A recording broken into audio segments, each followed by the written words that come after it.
घर ही अशी गोष्ट आहे की ज्याच्यामध्ये फक्त ते दगड, विटा, माती, लाकूड किंवा लोखंड यापासून ते बनत नसून घरामध्ये आपण केलेल्या कर्मांची सुद्धा तिथे साठवणूक असते।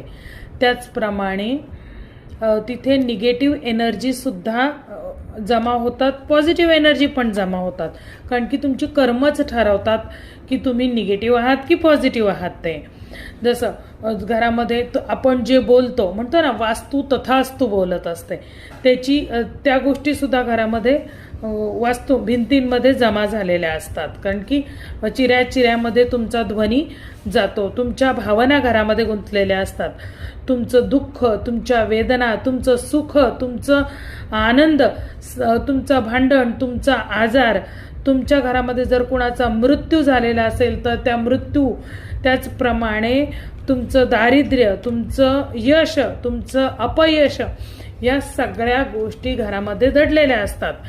मग असं घर ज्या वेळेला तुम्ही नवीन बांधकाम करून त्या घराला बनवायला जाता, तेव्हा त्या घराचं काही दरवाजे, त्याचे लाकडं, त्याच्या खिडक्या किंवा घरातील काही वस्तू ह्या तुम्ही विकायला काढता। आता तुम्ही विकणं हा म्हणजे वेगळा भाग झाला, आणि त्या वस्तू घेऊन दुसऱ्याने आपल्या स्वप्नांचं घर बांधणं हा एक वेगळा भाग झाला।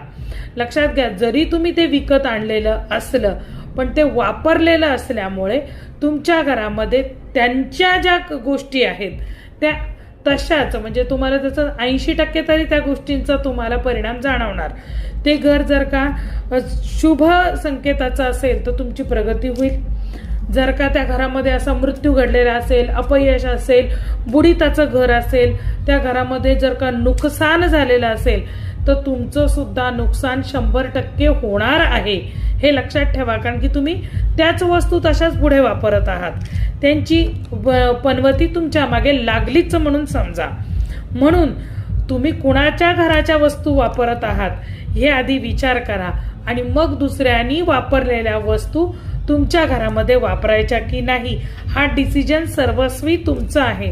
कारण की वास्तूमध्ये मला असे अनुभव, जेव्हा जेव्हा मी वास्तू व्हिजिट करते तेव्हा ह्या गोष्टी बऱ्याचदा जाणवतात, आणि मग कळतं की अरे बापरे, हे किती मोठं हे होऊन बसलंय, मग ते कसं काढायचं, त्याच्यासाठी परत मग सल्ल्याला बोलवतात किंवा वास्तू व्हिजिटला बोलवतात।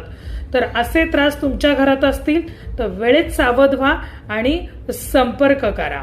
जय भवानी, जय जगदंबा।